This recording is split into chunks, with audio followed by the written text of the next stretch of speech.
No, I don't hear the dishwasher at all, so I think you're fine.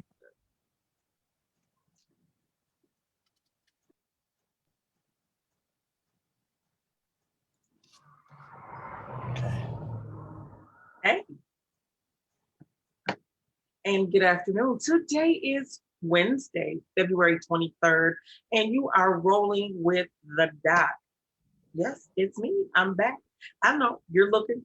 Who is that handsome man over there that she has on the show? Yeah, I was gonna put him in the guest room and then bring him on out. But I know all you ladies, he's a God-fearing man. He's handsome. Yes. I wanted y'all to have an opportunity to take a look while I was doing my monologue. Mm-hmm. As he needs to look up at the camera so y'all can see his eyes. Yes, they're the windows to the soul. Yes, ma'am. We would like to welcome today Mr. Lonnie Hampton, who is in Atlanta, Georgia, ladies. So, they say there's about 6 women for every man. So I'm Well, just saying, oh, yeah, yeah, he's real single. He's real single. So, how are you today? I'm good. Just a little tired, but I'm good. How about yourself? I'm doing well, thank you. Oh my goodness. And he has manners, ladies. He's asking how I'm doing. He wants to know about my feelings. Let me see a little sensitive. Yes. How I'm doing well. How are you? Like I said, just tired, exhausted, and trying to get it together. Oh wow. Yeah. So what exhausts you? I'm at the gym. My trainer, he's been coming at me real hard and trying to get me right.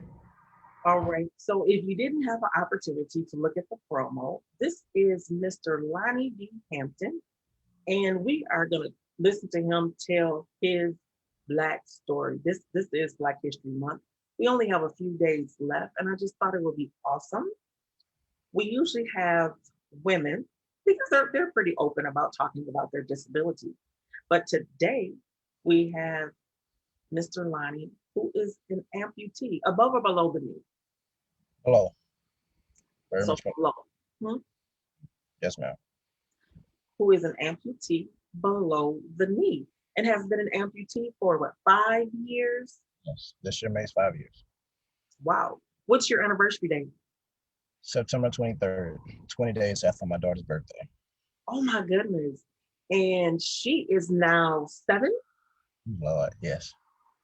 Can you imagine a dad of a 7-year-old? She lives with him, ladies. He's not a part-time parent. He's the full custodial parent. I'm just saying. That means he could cook, clean, and change a couple of diapers. Oh, yeah, we grew up like that a lot. So I was just like, let me just build my skills up because I don't want to be out here just lacking and not knowing what to do when it comes down to it. And what's her name? Can you tell us just the first name? Oh, Allison. That's a beautiful name. Yeah, my mom asked me to name her, so I let her. Your mother named her? Yeah, she asked me, so I was like, oh yeah. Oh, is she a nanny or a granny? Big mama? What did she get to be? Lord. She's honest. I think she would be some of them all. She'll bring some of her nursing skills into it, parenting skills, life skills. She's some of it all. Mm-hmm. Or so she, well, I think she spoils them. I'll say that she definitely spoils them. Like all that, yeah, just like candy toys. Like why? Why? It's not that. Wow. I, So, tell us a little bit about yourself. I know that you are 30 and that you are single. yeah, let me see. Okay. Oh yes, I'm very much single. Very much single. My birthday is June 17th. I've been an amputee for 5 years since September. Been a father, single dad since basically my daughter was born. So that's been something. And now I'm getting myself together for the Paralympics, which won't be this year because I missed qualifications last year. So I'm trying to get myself prepared for 2024 or 2025. Wow. So can you just briefly tell us how you became an amputee? Oh, okay. I was doing a warehouse job. In this warehouse job, we basically had to know how to use all the machines there. So I was more interested in that and getting my license to go off to be or forklift handler or something of that nature. Mhm. And I was on a clamp lift that I had got trained on the day before. This is third day working there, might I add. So I was going into lunch with this horrible gut feeling and didn't know what was wrong. I thought it was something with my mom. Mhm.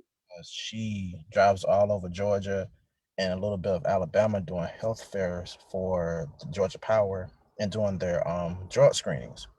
Okay. So I was blowing her phone up trying to see what was going on. And not knowing that it was me, something told me to go home and I did. And I was like, I'm gonna stick it out. I can get through it. Blah blah blah blah blah. And coming from lunch, I get on a machine. I just happened to pick a faulty machine. And when I was driving it to help someone, it just went haywire and there's no back door to it or front door, however you say it. But the back is the front and the front is the back. So when that happened, and then my foot slips off and I'm holding myself up by the controls. And pulling down on the controls speeds it up and makes it go in a circle. So I didn't get a chance to go into a full circle, thank God, because I would have got pulled up under it and then that would have been the enemy. So just so happened to hit a rail system, a rail that protects the merchandise, the rails that you see on the side of highways. Yeah. Mhm. Yeah. Oh, so it crushed my shin, and I felt a slight pain. I just blurted out in pain, but then it went numb. I'm like, okay, that doesn't feel good. I don't know what that means, but I was too afraid to look at the time. But it's two young women that were there who saw it, so I was just trying to get help to get it off of me because I'm like, I'm kind of stuck. So I looked down, and it was a horror show. I've never seen that much of my blood at one time. Never seen my own bone fragments or my own blood marrow. So that was a, Mm. so there's not a day that goes by that I don't think about that or I can ever get that out of my head really. So I'm like, okay, I don't want to traumatize these women, so I just need you to like focus on me.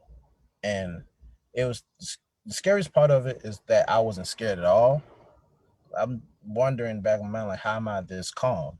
Like what is really going on with me? So as I'm getting her help, she's short, so she can't really reach over to press it.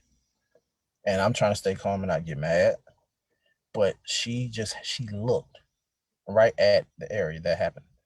And I still remember her face to this day. And she just had this terrible, this horrifying look on her face. And I can still remember her. I can actually still remember her screams.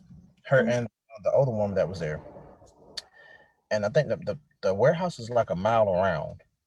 And I just remember hearing their screams echo out through the warehouse. So I'm like, okay, these is black women screaming the way they're screaming. Like, okay, this is really happening. Because I knew the screams were gonna make it real for me. I just need for them not to scream right now. And God, if I'm dreaming, please wake me up. And I'm like, Wow. I'm not up. So it's okay. I end up getting off myself. I just had to punch it and watch it kick my foot from up under as the wheels were spinning. It moved like, I don't know, like 2, 3 feet. So I just used the machine and the rail to lift myself up over the puddle of me, basically. And I just laid down because I was saying to myself, like, okay, if I'm gonna die, I'm gonna at least be comfortable in this situation. That's all I that's all I can think about. And then Yeah. I still remember hearing the foot stomps as people were running towards me, and everybody was just freaking out. And yeah, I just asked them to get the machine away from me, and that's when it took the ambulance like 8 minutes to get there, and they couldn't drive me because they said I wasn't gonna make it because I had already bled out too much. So Wow. yeah, I ended up having to get flown to Grady, and I remember I know the surgery was supposed to be like an hour long or something like that. And I'm like, okay, this shouldn't be long. They should have me up and running so I can get back to work. So, I wake up after the MRI that they told me they're about to put me to sleep.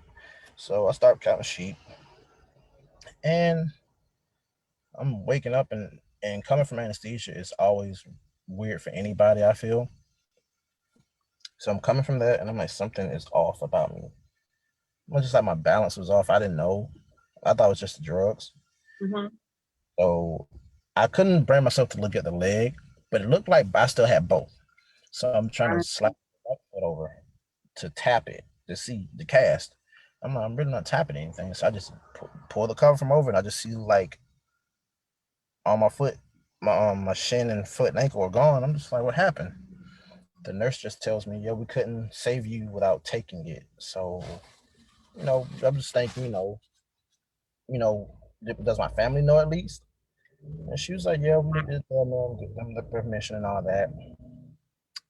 So, I'm just deep in thought about it. And the instant thought was just like, I'm not going to be able to dance with my daughter at her wedding. That had always ate at me the most. But all I could really ask for was like something to drink. That's all I could really ask for. Then I was in and out of it as far as waking back up, going back to sleep from the anesthesia. And I don't like having pieces of my memory like missing like that because it's like just blank spots. And I see people trying to talk to me, then they leave. I'm back to sleep. I hear my brother blaming himself, and it's going over my head, but I still hear him, and I'm just thinking like, why do you feel like it's your fault? It's like you're in college, well, you just graduated college, you're not a father yet, you have your whole life ahead of you, I just went ahead and told him, me and God kind of made that agreement, if anything horrible happened to the family, it would happen to me first. Because, every family has that one, that scapegoat. And, I'll come to terms that's me. I've dealt with it, but I'm still not gonna just lay down and die. You know, Granted, that time I did want to, but it's like you can't be that selfish. So I was saying, God, okay, if it's meant for me to leave, I will leave. But until then, I will fight with everything I have in me.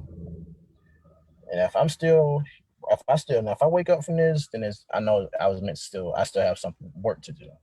If not, then, fine, I'll leave. But that week was something.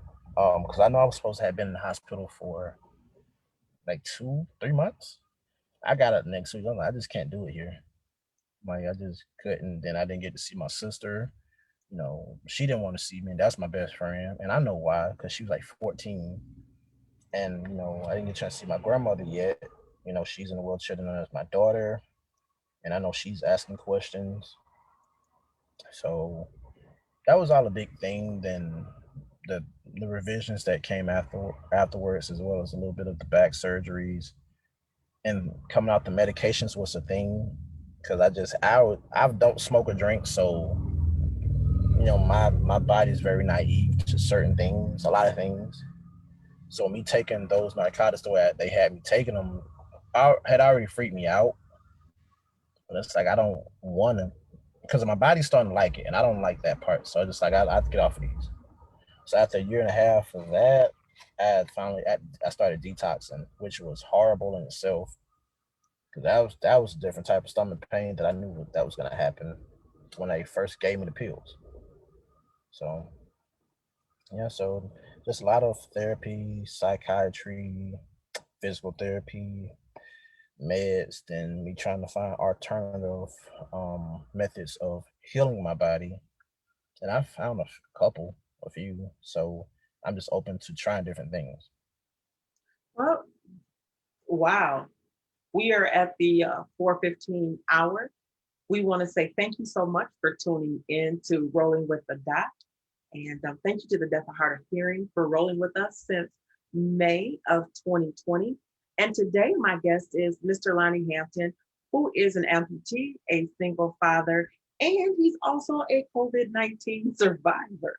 So you really have had some experiences just in a short amount of time. Um, oh, I want to say hey to Shayna. Shayna is all the way in Bel Air, Maryland, and she's watching. And I want to say hey to Breon. Breon is in Detroit, Michigan. Hey, Donald McAfee. Yes, that is Pastor McAfee is watching, and he is over in the Benton Harbor area. So thank you so much for tuning in on today.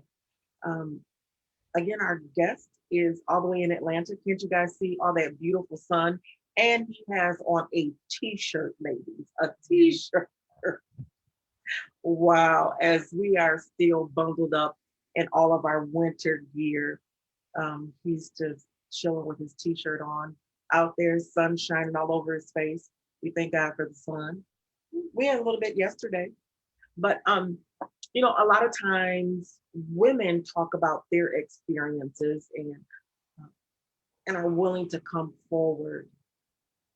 What made you decide to do the interview today? Because I think that men are more prideful than women are when it comes to dealing with a disability. Um, so what do you think made you say, you know what, I think I want to tell my story out loud? I never actually had a problem telling the story. It was more of me getting out of the house and actually doing things as an amputee. That was always a big issue for me because, you know, I was on the narcotics, so I was really afraid to go anywhere. To be honest with you, because how you kind of awake but not awake. So Yes, yes. So I know that was why a few relationships failed because I didn't want to go anywhere. But it's like I'm doped out of my mind. I don't want to be, and then I don't have the energy, and I'm always in pain. So it kind of makes no sense for me to go anywhere. Let me just rest. So I never had a problem telling the story. Like I said, it was just me doing things as an amputee. And Gerard, Ger, Yeah, that's, yeah. Mhm. he asked me, so I was like, that's fine. I never actually talked about it live or anything like that. So I'm just like, that's no problem. I had to get used to just doing things in public. I think that there isn't a textbook and there isn't necessarily a pamphlet that they hand to you and says, okay, now that you have acquired a disability, this is what life is going to look like for you. Granted, based on what your disability is, how you're able to access your world varies from person to person. But unfortunately, if you are not born with a disability, to have your life changed in a twinkling of an eye, Yeah. it takes some adjustment. So, who helped you initially make that transition into a different lifestyle?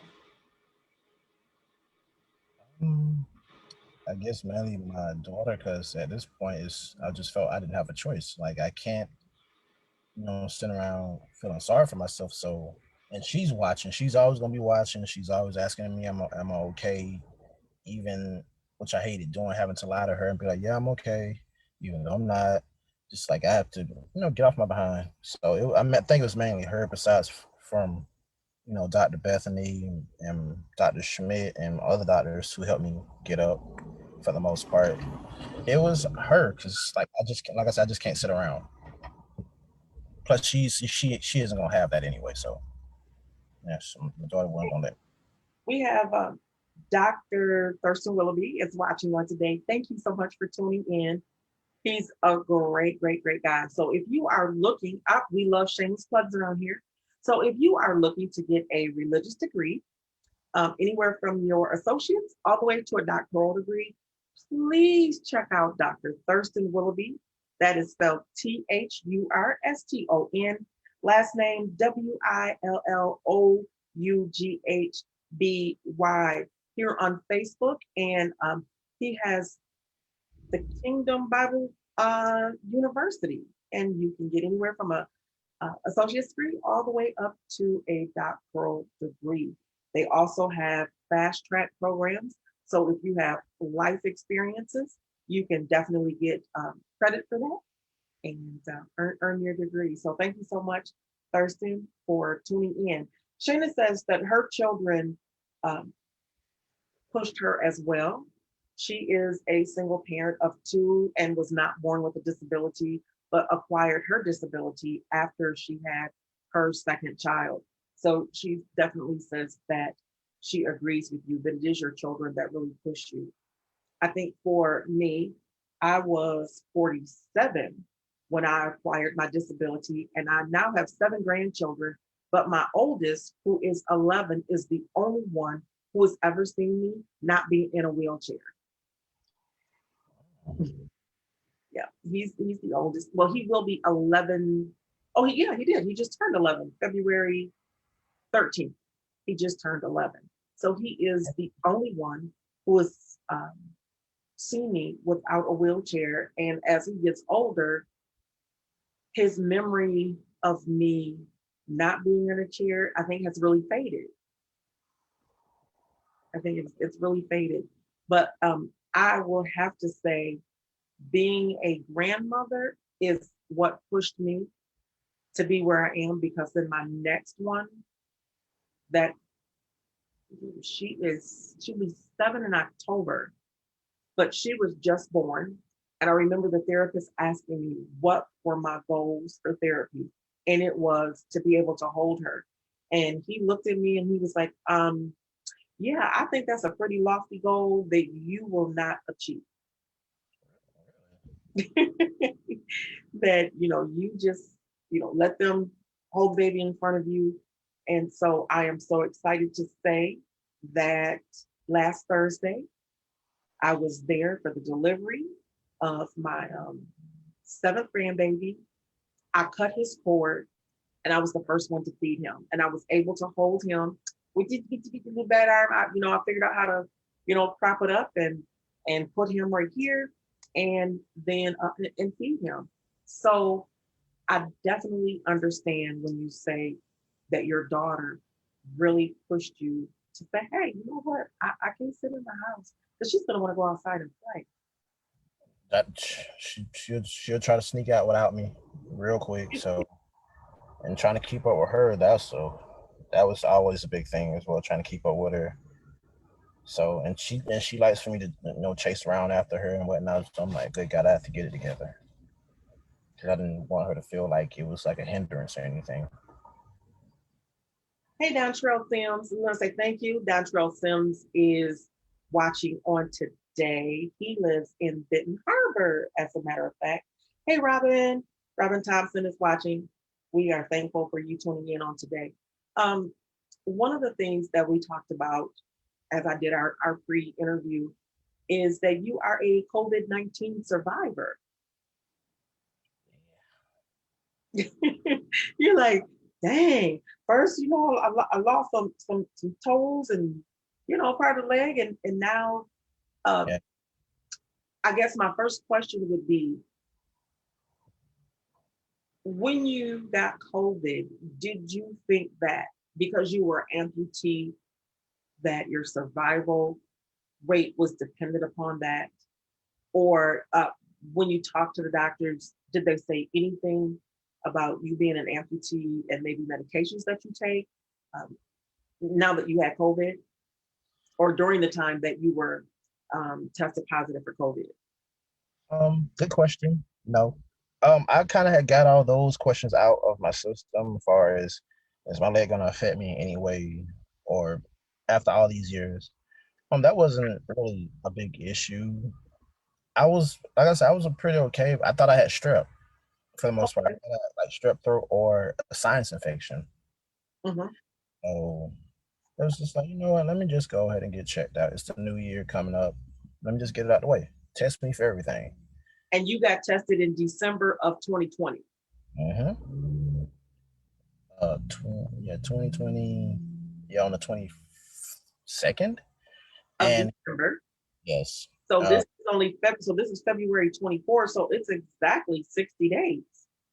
yeah. So, and I didn't see my daughter for almost 20, like 19 and a half, because I know I had got everything did. I found instant tests to take, took those, went to my mom's job.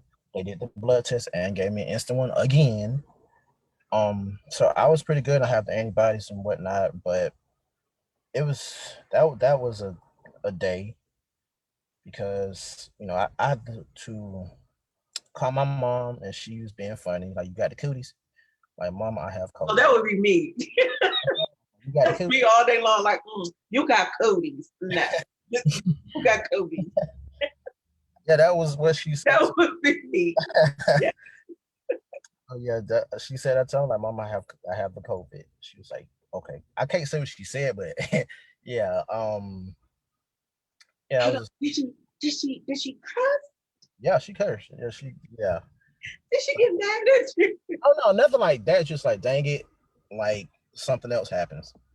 So I had just told him straight up, just leave a lot of my stuff in the driveway. I'll come get it. I'm getting a hotel right now because like my daughter has asthma, Oh and wow.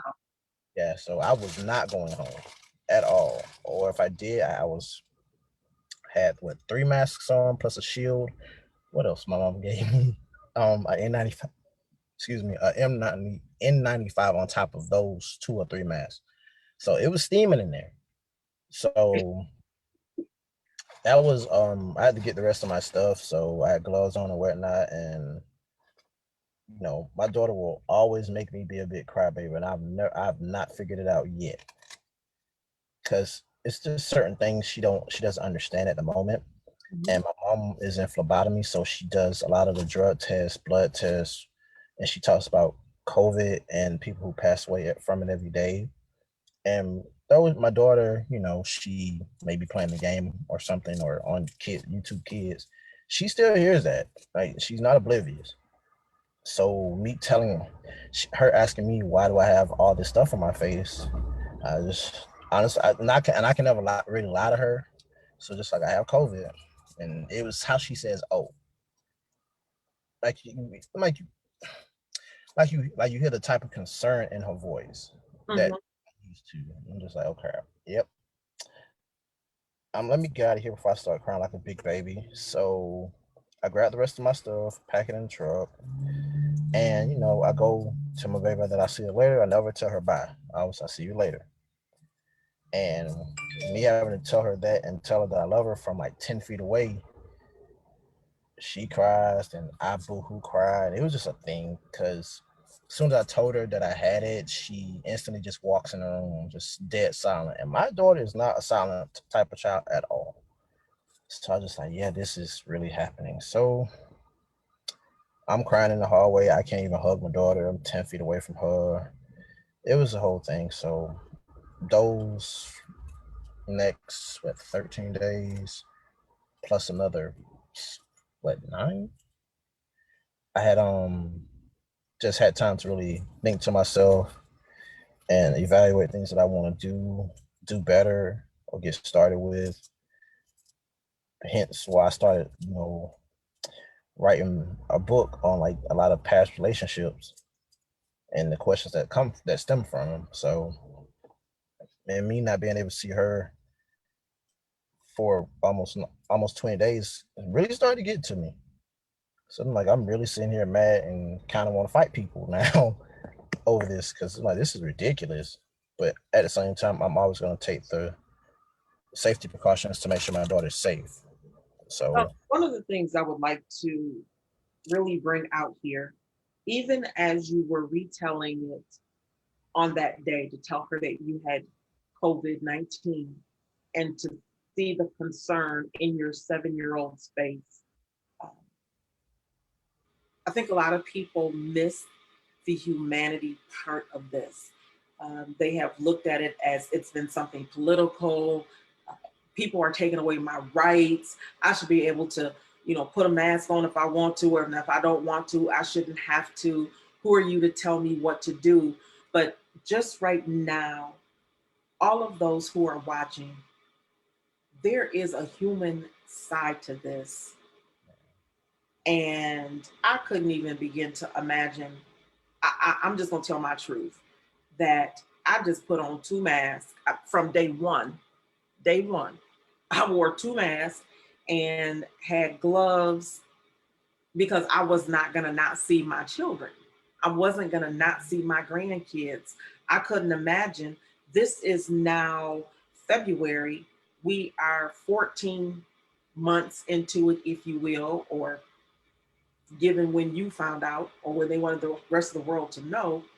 But I couldn't imagine having gone this long, over a year, and not see my grandkids, not see my daughter, not see my sons.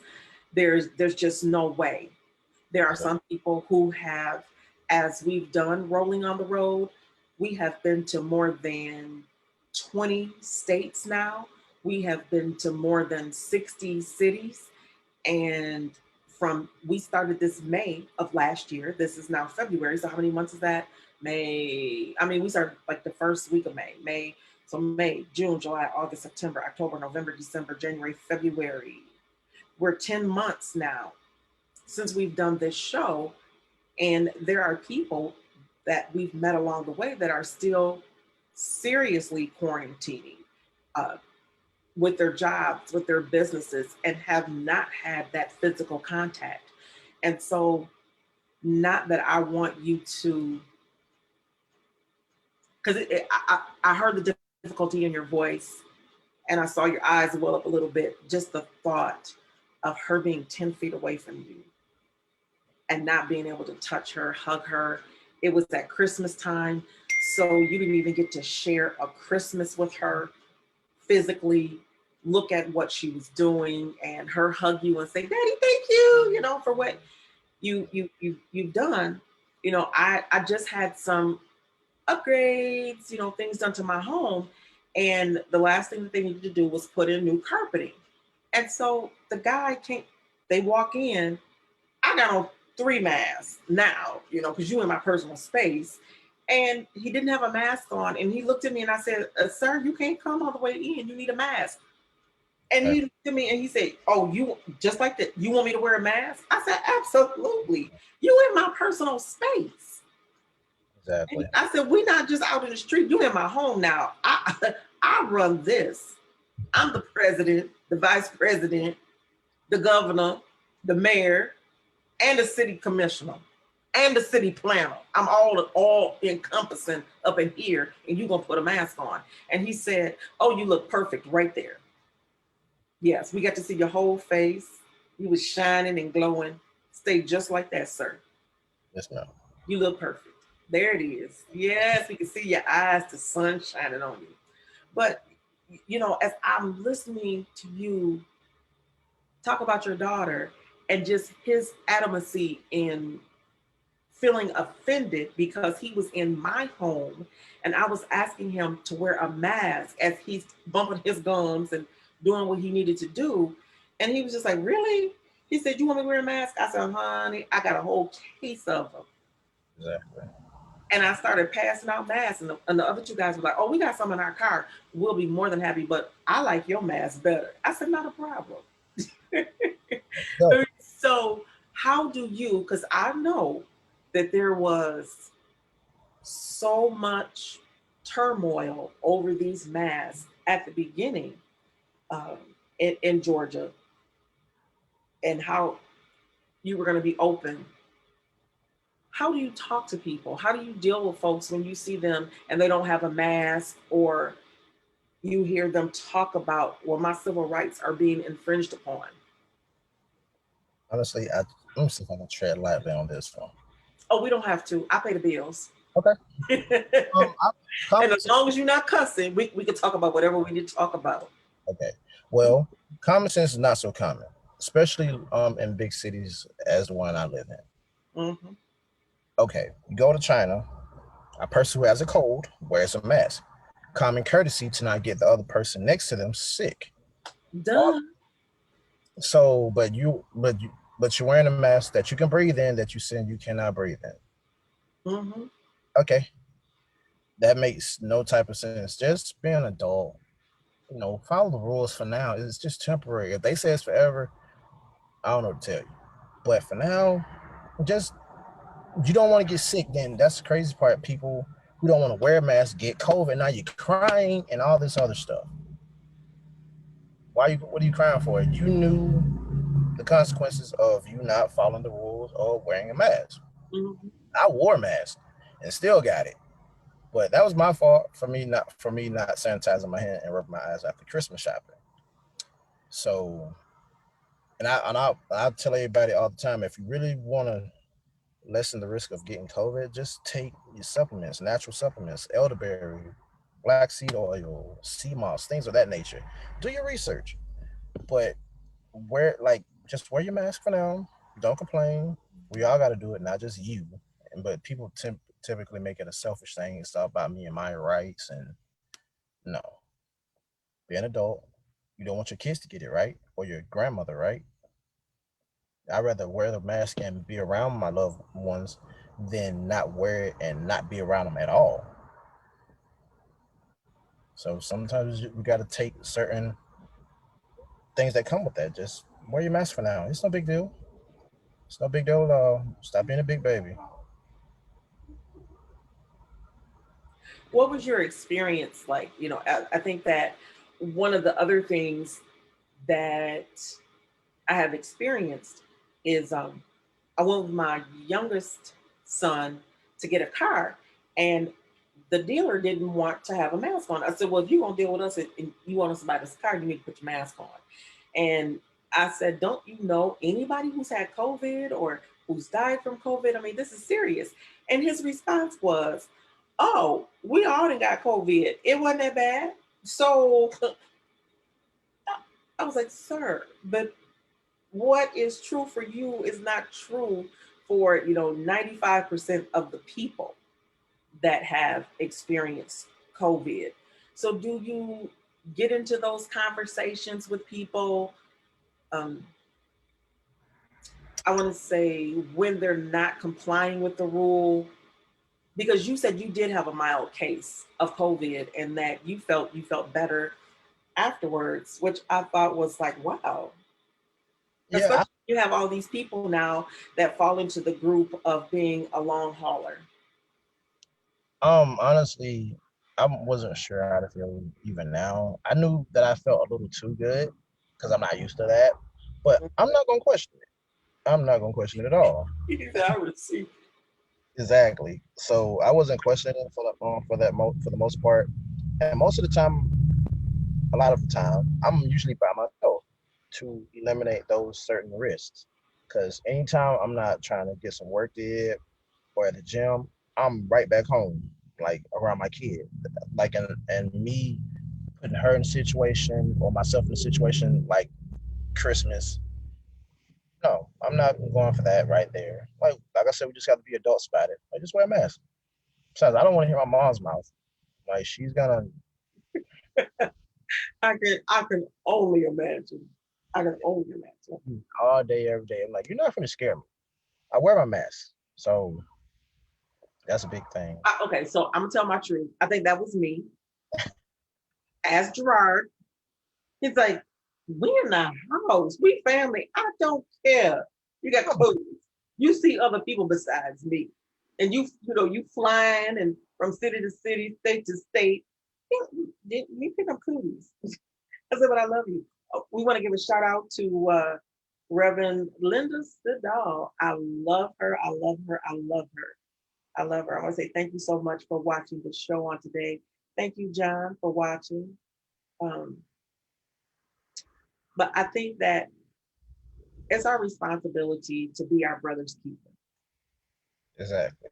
You know, because I don't understand it. If I had a cold, guess what? I'm not coming. If I had the flu, I'm not gonna hang out with you. I tell you, stay over there because I got the flu. Oh, drop my food off at the door and keep on moving because I don't want, anybody to get sick. But as soon as somebody tells you that you need to do something, then all of a sudden you want to act like a 2-year-old. I mean, and all of us are adults who have children.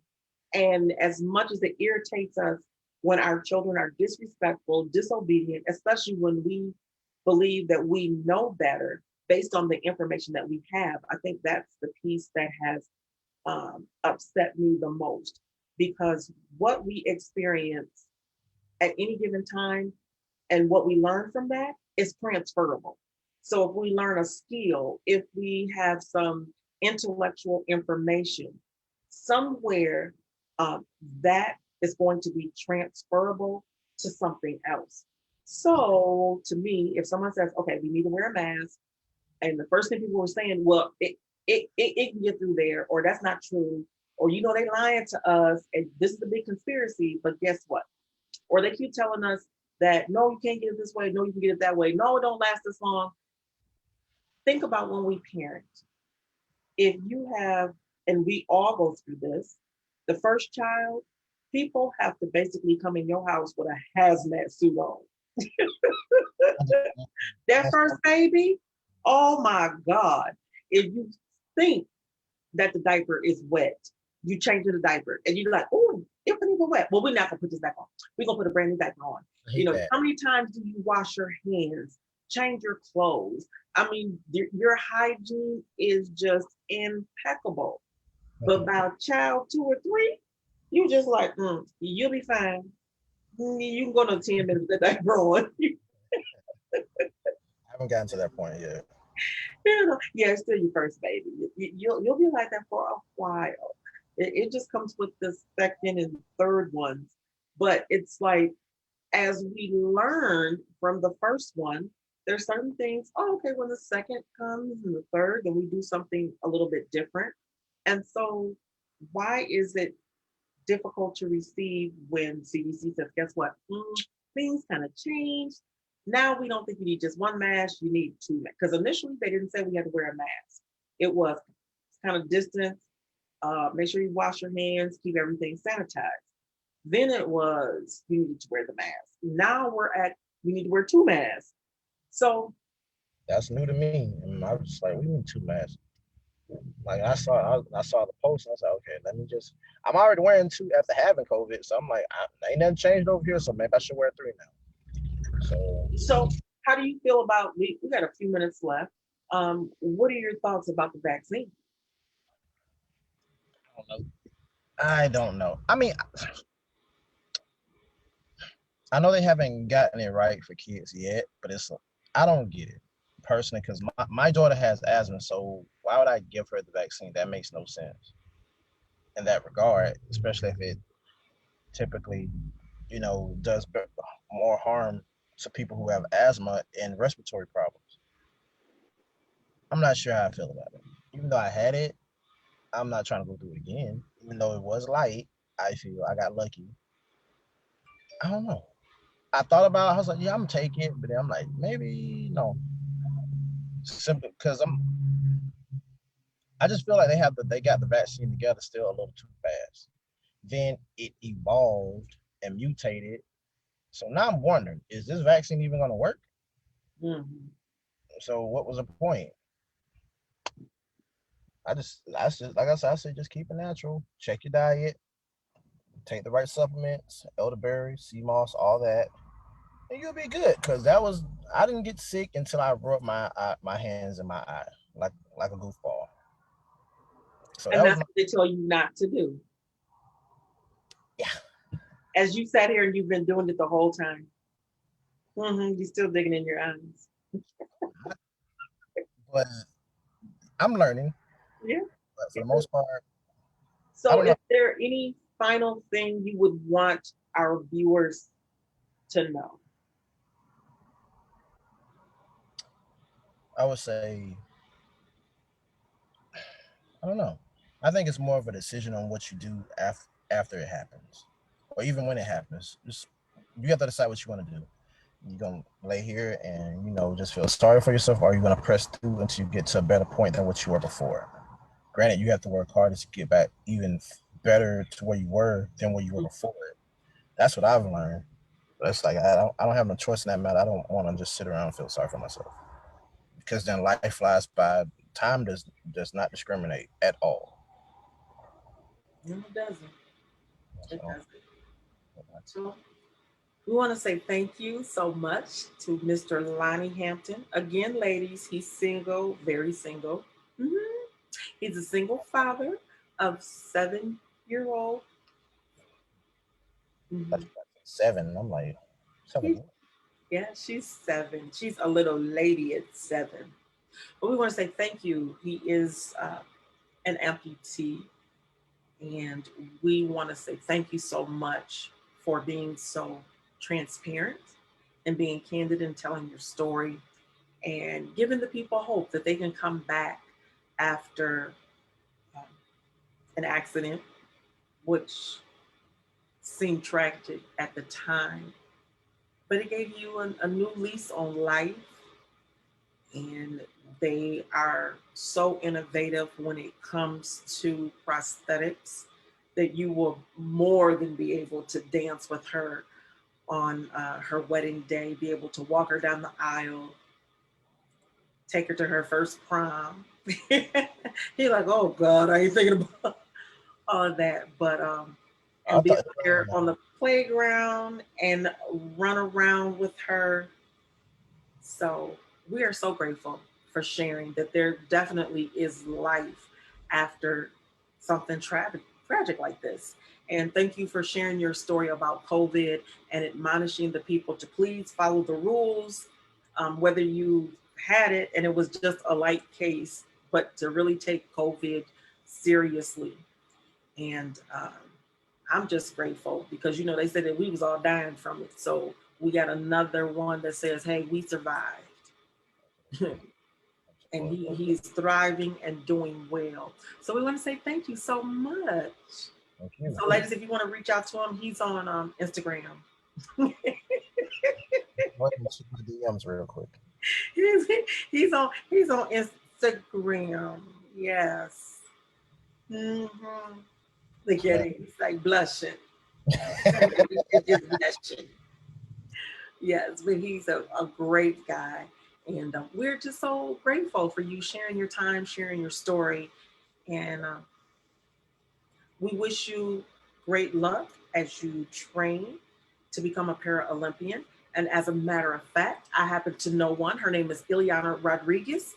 And we met about 3 years ago. So I will connect the two of you together so she can tell you what that experience is like, what all you need to do.